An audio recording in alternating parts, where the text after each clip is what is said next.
Assalamualaikum warahmatullahi wabarakatuh. Kembali lagi di channel Berita Mistis. Untuk kisah kali ini ada sebuah lanjutan dari kisah yang sebelumnya, yaitu sebuah kisah yang berjudul Pondok di Tengah Hutan. Dan untuk kali ini kita masuk untuk bagian akhir dari kisah ini. Sebelum kita masuk ke ceritanya, tekan dulu tombol like video ini dan jangan lupa tekan juga tombol subscribe channel ini dan nyalakan juga lonceng notifikasinya agar tidak ketinggalan cerita-cerita baru dari channel ini.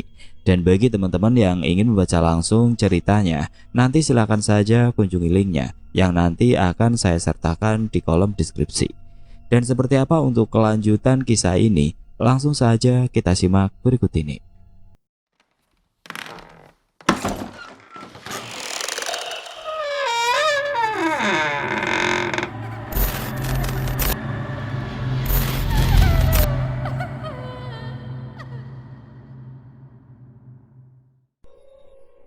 Cak, kamu di mana, Cak?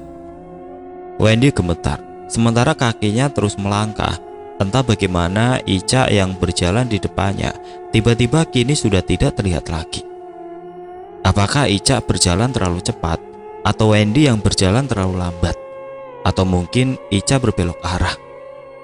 Wendy tidak yakin. Mungkin karena panik, Wendy jadi tidak fokus memperhatikan Ica di depannya. Suaranya pun yang tadi masih terdengar berbicara, kini berubah sepi menyentak. Cak! Air mata Wendy kembali membasahi pipi. Ia sangat ketakutan. Lututnya yang mulai goyah dan gemetar pun ia paksakan untuk terus melangkah. Wendy takut gadis menyeramkan bergaun merah tadi akan mengikutinya. Tiba-tiba Wendy terbelalak melihat sesuatu di depannya. Ya ampun, bagaimana bisa terjadi? Begitu sadar, kini Wendy telah kembali ke pondok kayu. Apakah tadi ia salah jalan? Wendy tidak habis pikir. Seingatnya, Ica membawanya pergi menjauh dari pondok. Di sekitar pondok, kabut terlihat masih cukup tebal menyelimuti. Pondok pun kini terlihat di mata Wendy jauh lebih menyeramkan. Wendy terkesiap ketika menyadari kepala Anto kini tidak terlihat lagi tergantung di dahan pohon. Bukan hanya kepala, tubuh Anto yang sebelumnya terkapar di depan pintu pondok pun kita tidak terlihat lagi jasadnya. Pasti ada yang memindahkan kepala dan jasad Anto. Wendy menggigil, meremang seketika bulu kuduknya. Dan Eki, ya ampun, di mana dia? Terakhir cowok yang seharusnya bernasib sama dengan Anto itu menyerangnya dengan parang. Kepala Wendy berdenyut. Di hutan itu, semua kejadian serba tidak masuk di akal. Wendy bahkan kini gamang. Apakah Anto dan Eki benar-benar sudah mati? Tetapi yang pasti, saat ini Wendy merasa tidak aman. Apalagi ia juga tidak melihat jasad Eki di sekitar pondok. Wendy bergegas pergi, berharap dengan mulai meredanya kabut bisa menemukan jalan menuju ke dusun Talaji. Tetapi dugaannya meleset. Belum lama ia berjalan menerobos hutan. Tiba-tiba ia sudah kembali lagi ke tempat semula, sampai di pondok itu lagi. Ada apa ini? Apa yang terjadi? Wendy yakin hanya berjalan lurus menjauh, tidak sekalipun berbelok. Tapi kembali Wendy bergerak seperti mengambil jalur yang lain. Tidak masalah ia sampai di dekat dusun atau kembali ke curug. Tetapi lagi-lagi langkahnya seperti menuntun kembali ke pondok. Wendy seperti hanya berputar-putar di sekitar pondok. Kepanikannya memuncak. Tidak tahu lagi apa yang harus dilakukan agar bisa menjauh dari pondok. Wendy terjebak. Shh. Wendy, kamu di mana? Berkali-kali Ica menghubungi Wendy, tetapi belum juga ada respon balik. Ica gelisah. Tidak mungkin ia meninggalkan temannya sendirian di tengah hutan. Tetapi ia harus mencarinya kemana lagi. HT menjadi satu-satunya alat yang bisa melacak keberadaan Wendy.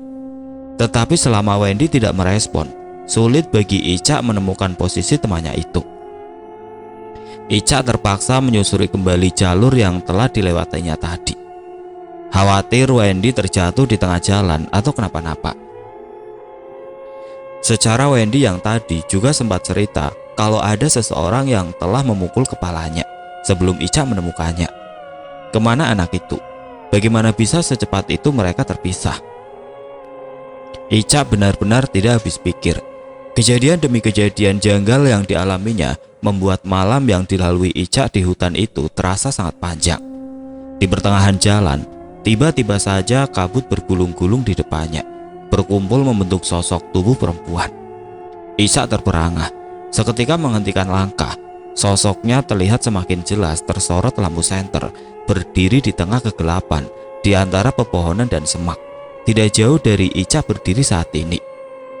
Sosok perempuan dengan rambut tergerai sangat panjang, wajah sangat pucat, dan tatapan matanya yang mengerikan nyalang menatap Ica. Ica menggigil ketika menyadari sosok perempuan itu melayang tidak menjejak tanah. Bahkan dari mulai pinggul ke bawah, perempuan itu hanya berupa gumpalan kabut. Masih berupaya menenangkan jantungnya yang bergemuruh, lagi-lagi Ica tercekat. Tanpa diduga, tiba-tiba sosok perempuan itu melesat cepat, melayang, menghambur ke arah Ica sambil mengeluarkan jeritan melengking memecah kesunyian hutan. Ah! Sontak kaget, panik, Ica sampai melompat mundur hingga terpeleset jatuh terduduk di atas tanah. Tidak cukup waktu bagi Ica untuk bangkit dan lari. Sosok perempuan mengerikan itu sudah semakin dekat menerjang, hingga akhirnya menghempas tubuh Ica lalu menghilang menyisakan gumpalan kabut. Seketika tubuh Ica kejang-kejang, raut wajahnya memucat dan bola matanya terbalik. Suara kokok ayam jantan terdengar bersaut-sautan di pagi buta. Hari masih gelap, tetapi beberapa orang sudah terlihat di pemakaman dusun. Mereka tengah menguburkan jenazah Pardi dan istrinya. Selesai pemakaman, Ki Atmo akhirnya memutuskan berangkat ke hutan untuk mencari keempat anak muda itu. Itu juga karena desakan dari istrinya. Ditemani Dul dan Kirman yang memaksa ikut, Ki Atmo berangkat menyusuri hutan. Kabut masih belum sepenuhnya sirna dan suasana di dalam hutan juga masih gelap. Berbekal obor sebagai penerangan yang dibawa oleh Dul dan Kirman, mereka masuk semakin jauh ke dalam hutan. Dul dan Kirman bukannya tidak takut. Mereka hanya tidak tega melihat laki-laki setengah baya yang mereka segani itu harus ke hutan sendirian. Buktinya, sejak mulai masuk ke dalam hutan, bulu kuduk mereka tidak henti-hentinya merinding. Ketika sampai di simpangan jalur di dalam hutan, Ki Atmo berhenti sejenak. Laki-laki itu komat-kamit sambil memejamkan mata. Mata batinnya melihat bahwa anak-anak muda itu telah memasuki wilayah terlarang. Ingat, apapun yang akan kalian temui di sana nanti, jangan sekali-kali kalian terpisah, ujar Ki Atmo pada Dul dan Kirman. Enggak Ki, jawab mereka serempak. Mereka pun kemudian masuk ke jalur sebelah kiri, menerabas semak belukar. Duri-duri semak yang menggores kulit bukan hal baru bagi mereka yang sehari-harinya hidup berdampingan dengan hutan. Akan tetapi, memandangi pondok di tengah hutan jelas melanggar pantangan. Hawa mulai terasa berbeda saat mereka melewati jalur itu. Anehnya, kabut juga terlihat lebih tebal dibandingkan dengan sebelum mereka masuk jalur larangan itu. Suasana sunyi seakan tidak bertepi, terasa mencekam bagi Dul dan Kirman. Keringat dingin pun mulai membasahi kening dan tengkuk mereka. Mata mereka berkali-kali melirik ke kanan dan ke kiri, was-was terhadap sesuatu yang mungkin muncul tiba-tiba. Mereka terus berjalan mengikuti Ki Atmo. Di pertengahan jalan, gangguan dari para penghuni hutan mulai bermunculan. Tidak usah dilihat, jalan terus saja. Ki Atmo nampaknya tahu apa yang terjadi di sekitar mereka. Langkahnya melambat, bukannya mengikuti perintah Ki Atmo. Dul dan Kirman malah semakin jelalatan. Jantung mereka mulai berpacu dan sosok itu akhirnya terlihat oleh mereka di antara rimbun semak dan pepohonan. Dul dan Kirman sontak menggigil. Kaki mereka gemetar. Sosok terbalut kain kafan terlihat berdiri di sisi kiri di antara kabut, mengawasi mereka. Bau bangkai seketika merebak, tercium menusuk hidung, membuat mereka mual dan bergidik. Mereka berdua terus saja berjalan mengikuti Ki Atmo, berusaha mengabaikan apa yang terlihat meski rasa takut dan gemetar tidak bisa disembunyikan. Akan tetapi, sosok lain yang kemudian terlihat muncul di ujung jalur membuat jantung Dul dan Kirman serasa mau rontok. Sosok putih itu berdiri di bawah pohon, di pinggir jalur yang akan mereka lalui. Nyali mereka habis mengetahui mereka akan berjalan melewati sosok terbungkus kain kafan itu. "Melaku terus!" Suara Ki Atmo mengagetkan mereka. Bagian terseramnya ketika Dul dan Kirman akhirnya lewat tepat di sampingnya, wajah Pocong menjadi terlihat cukup jelas di bawah jilatan api obor yang mereka bawa. Wajah hancur tanpa bola mata dan bibir menebar aroma busuk. Puluhan belatung menggeliat-geliat menggerogoti sisa darah dan daging di wajahnya. Hampir saja Dul dan Kirman ngajir seandainya Ki Atmo tidak mengingatkan kembali agar jangan terpisah. Sosok Pocong tidak terlihat lagi. Sunyi kembali mencekam. Gemetar kaki Dul dan Kirman masih terasa. Mereka takjub melihat laki-laki di depan mereka seperti tidak terpengaruh oleh gangguan yang terjadi, termasuk gangguan yang muncul berikutnya. Kali ini bayangan putih melayang-layang dari satu dahan pohon ke dahan lainnya, diiringi suara lengkingan tawa khas mereka yang mendirikan bulu roma. Lagi-lagi Dul dan Kirman dibuat menggigil ketakutan. Bukan hanya satu sosok, ada beberapa kuntilanak sekaligus yang tertangkap mata mereka. Ada yang berdiri di bawah pohon, ada yang duduk menjuntai di atas dahan pohon, dan ada yang melayang ke sana kemari. "Jangan terpisah, jalan terus," perintah Ki Atmo. Serasa mau terkencing, Dul dan Kirman mengikuti Ki Atmo dengan makhluk-makhluk gaib yang terus bermunculan mengiringi perjalanan mereka. Lalu, tiba-tiba saja Dul merasa ada yang menggandeng tangan kirinya. Keringat dingin bercucuran, degup jantungnya semakin tidak karu-karuan. Saat ditengok, nampak seorang bocah kecil tidak memakai baju ikut berjalan di sampingnya. Yang membuat bergidik adalah tatapan bocah itu yang tidak lepas memperhatikan Dul. Wajahnya sangat pucat dengan bola mata seluruhnya putih pekat. Kirman yang berjalan paling belakang pun bernasib sama. Ada yang menarik-narik sarungnya yang ia selempangkan di bahu. Kirman hanya bisa menggigit giginya tanpa berani menoleh. Tiba-tiba Ki Atmo menghentikan langkah.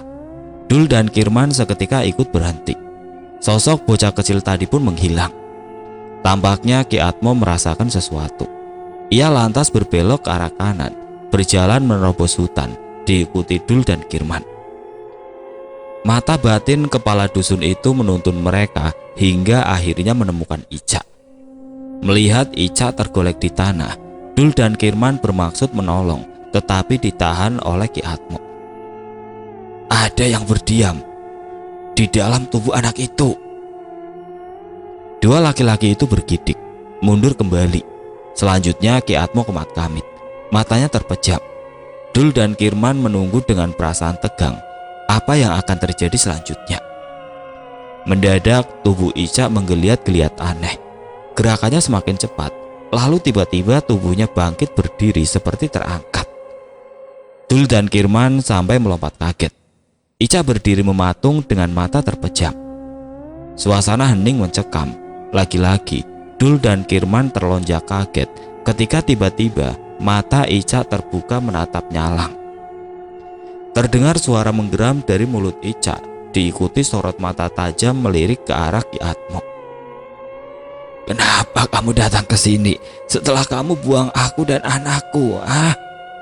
Suara yang keluar dari mulut Ica terdengar berbeda, seperti berbisik, tetapi jelas digendang telinga. "Lepaskan anak itu, Lastri. Dendamu sudah terbalaskan. Jangan menambah korban lagi." Sulastri atau Ica dalam wujud yang kasat mata tertawa, terdengar seram di tengah kesunyian hutan. "Kamu lupa kalau orang-orang dusunmu telah menghancurkan hidupku dan anakku." Hening sesaat, lantas terdengar tangisan pilu menyayat hati. Tapi tetap saja Dul dan Kirman merinding mendengarnya.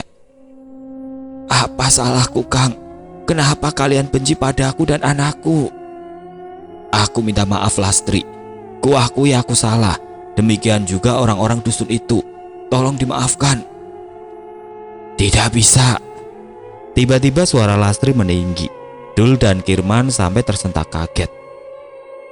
Kalian harus merasakan apa yang sudah aku rasakan, apa yang kalian timpakan padaku dan anakku. Detik berikutnya tiba-tiba tubuh Ica lemas dan ambruk ke tanah. Nampaknya arwah Sulastri sudah pergi meninggalkan raga Ica.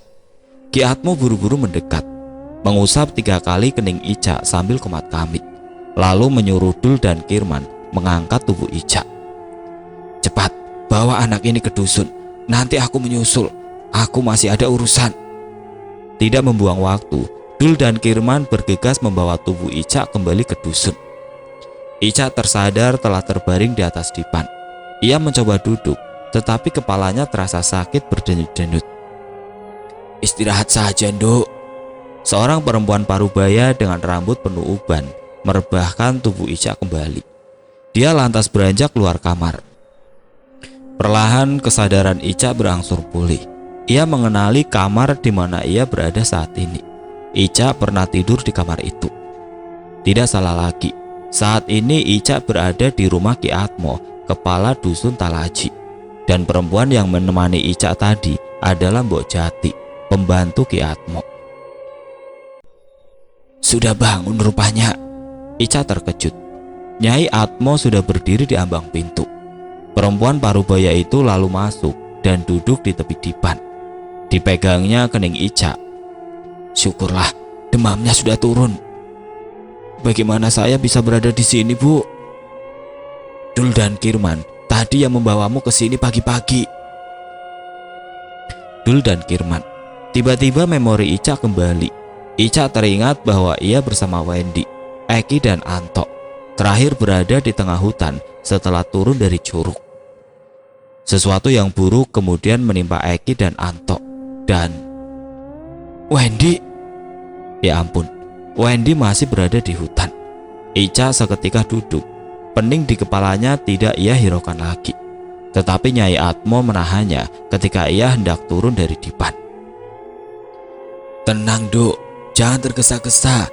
Kondisi badanmu masih lemah. Tapi Bu, teman saya masih ada di hutan. Saya harus mencarinya. Saya sudah janji, Bu. Saya gak mungkin meninggalkan Wendy sendirian di hutan. Tenang, Duk, saat ini Bapak juga belum kembali dari hutan. Masih terus mencari temanmu yang lain. Tapi Bu, ada yang membunuh Eki dan Anto di hutan. Ica panik. Sementara Nyai Atmo terkejut mendengarnya. Saya harus menyelamatkan Wendy, Bu. Saya harus kembali ke hutan. Jangan, Duk, berbahaya. Sebaiknya kita tunggu kabar dulu dari Bapak. Nyai Atmo tetap tidak mengizinkan Ica pergi. Akhirnya Ica hanya mengangguk pasrah, terpaksa menurut. Tetapi seketika badannya terasa sudah agak mendingan.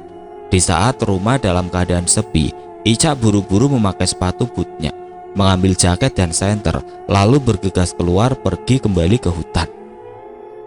Matahari sudah beranjak tinggi ketika Ica sampai di simpangan jalur di tengah hutan.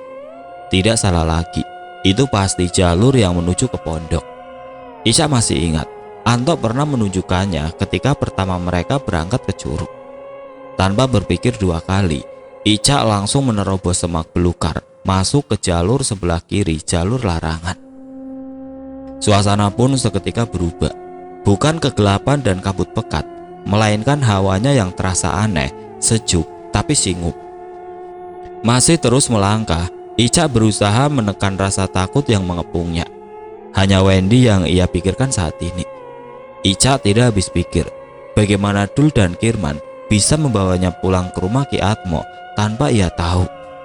Ica bahkan tidak bisa mengingat. Bagian itu seperti hilang dari memorinya. Mendadak Ica teringat Ki Atmo. Di mana orang tua itu? Di sepanjang jalan Ica juga tidak menjumpainya. Bukannya Nyai tadi bilang kalau Ki Atmo belum kembali dari hutan. Ah, biarkan saja. Bukan Ki Atmo tujuan Ica kembali masuk ke hutan, tetapi Wendy, sahabatnya. Wendy, Wendy, kopi. Ica coba menghubungi lewat hati. Tidak ada respon. Wendy, kamu dengar? Wendy, kamu di mana? Kopi. Sial, Wendy masih belum juga merespon. Kemana anak itu? Ica sejauh ini belum melihat tanda-tanda keberadaan Wendy. Sementara ia sudah melangkah semakin jauh. Hingga pada akhirnya, dari kejauhan, bangunan pondok mulai terlihat. Degup jantung Ica berpacu seiring langkah kakinya semakin mendekati pondok. Eki, Anto, masihkah mayat mereka berada di sana? Begitu sampai di depan pondok, Ica terkejut. Tidak nampak lagi kepala Anto terikat di tali tambang yang menggantung di dahan pohon. Demikian pula dengan jasad tubuh Anto yang sebelumnya tergolek di depan pintu pondok juga tidak terlihat lagi. Wendy, teriak Ica. Suaranya terdengar menggema di tengah kesunyian hutan. Tidak ada sautan dari sahabatnya itu. Ica lalu melangkah hati-hati masuk ke dalam pondok, berharap Wendy ada di sana. Lagi-lagi Ica kecewa. Tidak ada Wendy, mayat Eki juga tidak terlihat. Tiba-tiba hatinya berbunyi. Buru-buru Ica merespon. Wendy, masuk Wendy, kopi. Ica, syukurlah, kamu di mana, Cak? Suara Wendy agak terganggu noise, tetapi masih cukup jelas terdengar. Ica sangat lega mendengar suara Wendy. Semangatnya tumbuh kembali. Wen, aku sekarang ada di pondok. Posisi kamu di mana? Jangan ke pondok, Cak. Cepat keluar. Suara Wendy putus-putus. Wendy, kamu di mana? Aku nggak bisa dengar suaramu. Suara HT kemeresek. Terlalu banyak noise. Suara Wendy tidak jelas terdengar. Wendy, lost kontak. Tidak terdengar respon Wendy lagi. Sit, umpat Ica kesal. Ica yang saat itu berdiri di ambang pintu tiba-tiba dikejutkan oleh apa yang terlihat di depan matanya. Gadis bergaun merah itu muncul lagi. Sosoknya agak jauh di seberang jalur, berdiri di antara pohon. Dia seperti tengah mengawasi Ica yang berdiri di ambang pintu. Tidak ingin membuang kesempatan, Ica bergerak menghampiri. Peluang bisa datang dari mana saja, termasuk dari sesuatu yang sebenarnya sangat ingin Ica hindari. Kalau gadis itu bisa menunjukkan di mana Wendy berada, apapun resikonya akan ia hadapi. Tetapi langkah Ica terhenti ketika jarak mereka sudah semakin dekat. Sesuatu dalam genggaman tangan gadis itu membuat Ica terkesiap. Jantungnya seakan berhenti berdetak. Tubuhnya menggigil hebat ketika terlihat lebih jelas bahwa gadis bergaun merah itu berdiri menenteng kepala Anto. Ica terpekik histeris sambil melangkah mundur. Belum juga Ica beranjak, seekor anjing hitam besar dengan mata semerah darah tiba-tiba muncul di samping gadis itu. Makhluk itu menggeram menunjukkan gigi dan taringnya yang mengerikan. Ica yang panik dan frustasi seketika mundur dan berlari kembali ke pondok. Air matanya berderai. Tidak mampu lagi dibendung. Bayangan Wendy bergulat di otaknya. Beruntung anjing hitam besar itu tidak mengejarnya. Kalau tidak, tentu saja ini tubuh Ica sudah tercapik-capik. Ica yang galau dan ketakutan tidak mampu lagi berpikir jernih. Buru-buru Ica menutup pintu pondok begitu ia sudah berada di dalam. Baru saja Ica menutup pintu, tiba-tiba sesuatu mencengkeram bajunya hingga Ica terhuyung hampir jatuh. Belum sempat Ica menyadari apa yang terjadi, seseorang dari belakang telah membekap mulutnya. Shh, diam, Cak, bisik orang yang membekapnya. Ica seperti mengenali suaranya. Perlahan orang di belakangnya melepas bekapannya. Ketika berbalik, sontak Ica tercekat. Matanya terbelalak melihat orang yang kini berdiri di depannya. Hampir Ica kembali menjerit seandainya seseorang di depannya tidak membekap mulutnya kembali. Diam, kamu ingin kita semua celaka? Herdik orang di depan Ica, masih dengan suara berbisik. Ica tidak berkutik, tubuhnya menggigil, jantungnya berdegup cepat. Tidak percaya dengan apa yang tersaji di depan matanya. Eki dan Anto saat ini berdiri di depannya. Bagaimana kalian bisa ada di sini? Ica gemetar. Kalian sudah mati, aku melihat sendiri jasad kalian. Ica menatap Anto. Kamu Tok, aku melihat kepalamu di luar. Ica tidak mampu melanjutkan kata-katanya. Terlalu mengerikan untuk dibayangkan. Anto menghela nafas dalam. Entahlah Cak, awalnya aku juga merasakan hal yang sama ketika melihat Eki. Kamu tahu sendiri, ada yang aneh dengan hutan ini. Semua kejadian seperti tidak masuk di akal, melawan logika. Memang benar kata Anto. Selama di hutan, Ica juga banyak mengalami kejadian ganjil. Tapi Eki dan Anto masih hidup. Sungguh sulit diterima akal sehat. Anto memperhatikan Ica dari ujung kepala sampai kaki. Cak, tapi kamu baik-baik saja kan? Ica masih belum bisa berkata-kata. Rasa terkejutnya masih belum sirna. Otaknya pun masih berusaha keras memahami. Untuk meyakinkan, hati-hati disentuhnya pipi Anto. Lalu Eki, terasa hangat, tidak dingin. Wajah mereka juga tidak terlihat pucat. Masih sulit dipercaya, tetapi Ica mulai agak tenang, merasa lega. Tiba-tiba Ica teringat kembali sahabatnya. Bagaimana dengan Wendy? Apa kalian melihat Wendy? Anto dan Eki serempak menggeleng. Ica buru-buru menghubungi Wendy lagi melalui HT, tetapi masih juga tidak ada respon. Kemana anak itu? Tadi sebelum bertemu Eki dan Anto di pondok, sempat Ica mendengar respon Wendy. Hanya sebentar sebelum kembali lost kontak. Wendy seperti memperingatkan Ica agar jangan berada di pondok. Entahlah, suara Wendy saat itu putus-putus, tidak jelas. Tetapi dengan anjing besar di luar sana, di dalam pondok tentu pilihan teraman untuk saat ini. Kami sudah berusaha mencarinya, Cak. Tetapi Eki menghela nafas panjang. Tapi aku yakin Wendy masih ada di hutan ini. Anto menimpali, berusaha agar Ica tenang. Kita tunggu saja kabutnya reda, baru kita cari lagi Wendy bersama-sama. Ah, kabut. Ica tidak mengerti. Bukannya hari sudah lewat tengah hari. Ica beranjak ke pintu, mengintip dari celah yang ia buka sedikit. Seketika Ica terperangah. Kamu kenapa, Cak? Anto cemas melihat Ica memucat. Ica merasa hampir gila melihat keganjilan demi keganjilan yang seperti tiada henti terpampang di depannya. Ica sangat yakin bahwa saat ini sudah lewat tengah hari.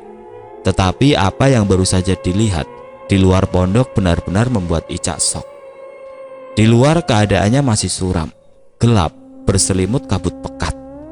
Ica terduduk lesu di atas dipan. Kondisi di dalam pondok mulai meremang.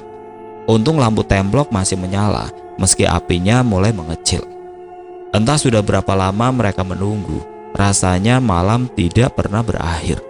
Terasa sangat panjang. Suasana gelap dan berkabut di luar pun tidak kunjung memudar. Ki Atmo menghela nafas panjang.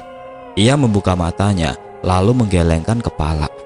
Laki-laki parubaya itu duduk bersila di bawah pohon, duduk di depannya Wendy, seketika terduduk sedih. Linangan air mata tidak kuasa dibendungnya. Baru saja laki-laki parubaya kepala dusun Talaji itu selesai menerawang, melihat melalui mata batinnya untuk mengetahui kondisi Ica. Mereka berdua saat ini masih berada di dalam hutan, tidak jauh dari pondok. Dengan mata batin pula, sebelumnya Ki Atmo akhirnya menemukan Wendy yang ketika itu tengah putus asa, terduduk di bawah pohon di sekitar pondok. Temanmu itu sebenarnya sudah dibawa ke dusun tadi pagi oleh Kirman dan Dul, tetapi rupanya dia keras kepala, nekat kembali ke hutan. Ya, Wendy tahu Ica nekat masuk kembali ke hutan untuk menyelamatkannya. Ica sudah berjanji padanya untuk membawa mereka keluar dari hutan angker ini, meski Ica tahu nyawanya dipertaruhkan. Dan kini Wendy hanya bisa menatap. Ia harus kehilangan sahabatnya itu. Beberapa saat yang lalu, Wendy dan Ki Atmo masih sempat melihat dari kejauhan jasad Ica yang bersimbah darah sebelum diseret oleh gadis bergaun merah masuk ke dalam hutan. Binatang hitam besar yang mengikuti di belakang gadis misterius itulah yang telah membunuh Ica, mencabik-cabik tubuhnya. Seandainya tidak dihalangi Ki Atmo, tentu saat itu Wendy sudah menghambur merebut jasad Ica yang hendak dibawa pergi. Ingat, temanmu itu kembali ke sini karena ingin kamu selamat. Jangan kecewakan dia, bisik Ki Atmo kala itu. Wendy paham maksud Ki Atmo. Dengan ia gegabah bertindak bodoh, mungkin nyawanya juga tidak akan terselamatkan dari moncong anjing buas itu. Hal itu tentu saja bertentangan dengan niat Ica yang telah mengorbankan nyawa untuknya. Sebenarnya waktu itu Wendy dan Ki Atmo sudah bergegas datang begitu mendengar cerita Ica. Tetapi sayang, mereka berdua terlambat. Saat Wendy dan Ki Atmo akhirnya melihat Ica di kejauhan, gadis itu sudah tidak bergerak di bawah moncong binatang buas itu. Lagi-lagi Ki Atmo bergerak cepat menahan Wendy dengan membekap mulut gadis itu. Kalau tidak, tentu jerit histeris Wendy sudah menggema, menarik perhatian anjing hitam dan gadis bergaun merah. Bahkan masih jarak mereka cukup jauh, binatang buas itu sepertinya bisa mencium aroma tubuh Wendy dan Ki Atmo. Anjing hitam besar itu sempat mengangkat kepalanya mencari sumber bau dengan moncongnya. Beruntung Ki Atmo saat itu langsung menutupi raga mereka dengan tabir gaib agar tidak bisa tercium aroma tubuh mereka.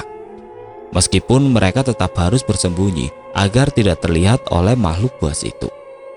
Kini, keadaan di sekitar pondok kembali sunyi.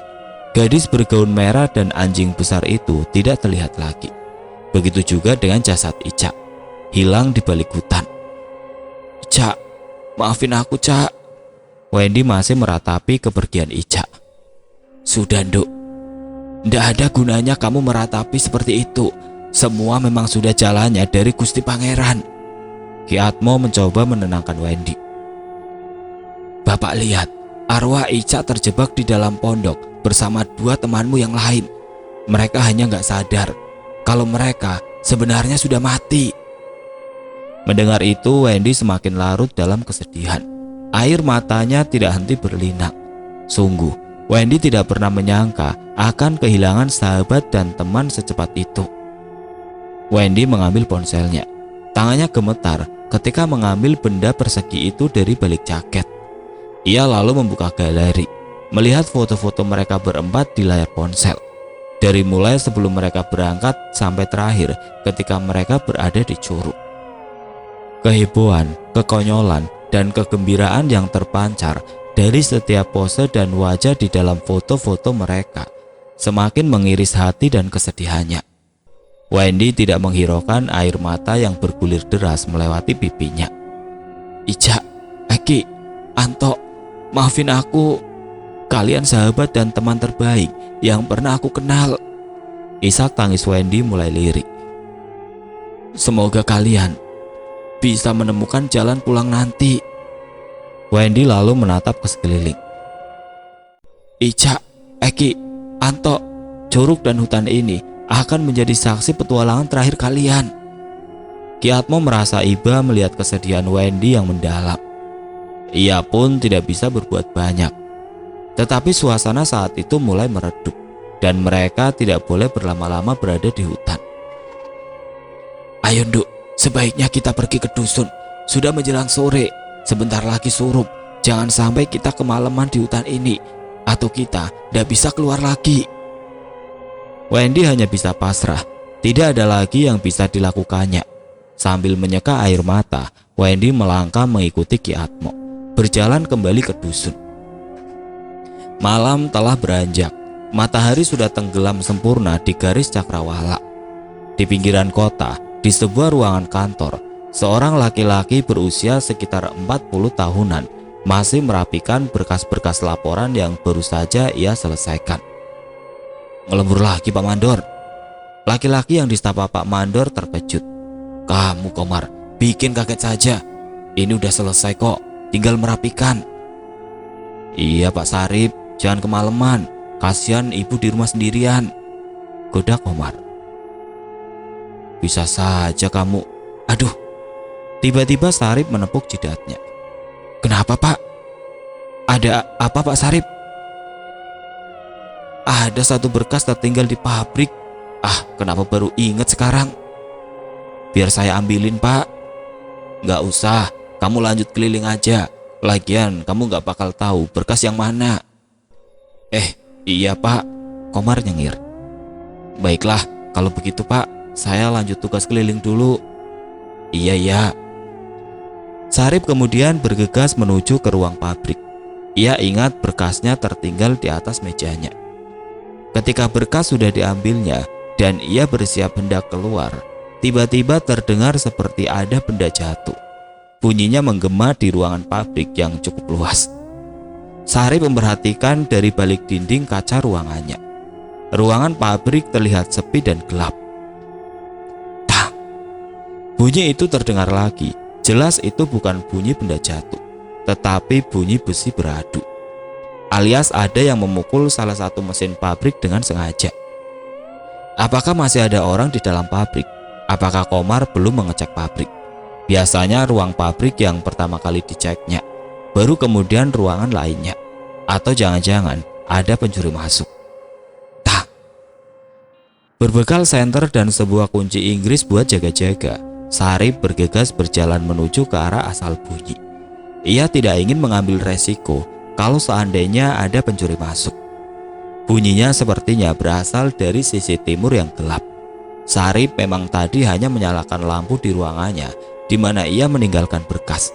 Tetapi dinding pembatas kaca membuat cahaya lampu menerobos, menerangi sebagian ruangan pabrik. Langkah Sarip terhenti ketika sorot lampu senternya menerangi seorang gadis berdiri di ujung.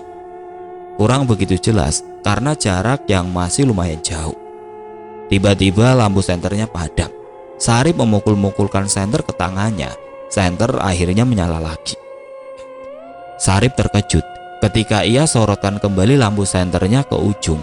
Gadis itu sudah berdiri lebih dekat ke arahnya. Aneh, secepat itu dia berjalan, batinnya. Lebih terkejut lagi saat ia mulai mengenali gadis yang berdiri di depannya. Sarip tidak mungkin bisa melupakannya.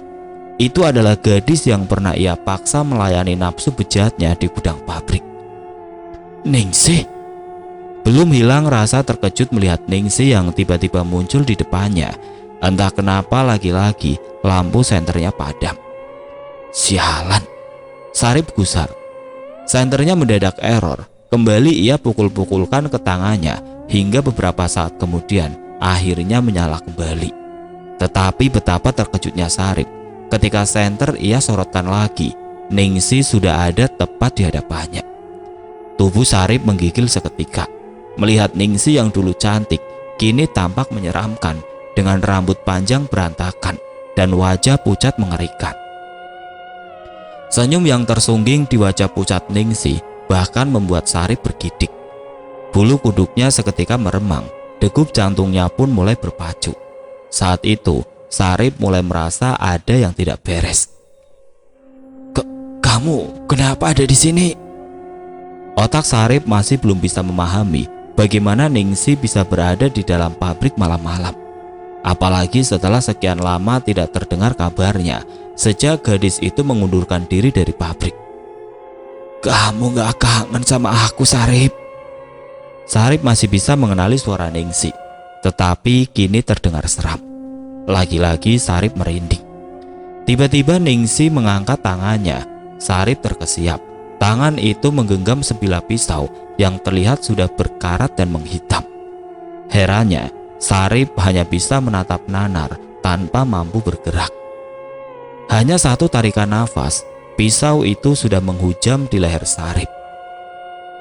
Tubuh Sarip mengejang, kunci Inggris di tangannya jatuh menimbulkan bunyi berdentang, menggema di dalam ruangan. Detik berikutnya, pisau menyayat leher Sarip hingga hampir putus. Tubuh Sarip ambruk bersamaan darah yang menyembur deras mengenangi lantai.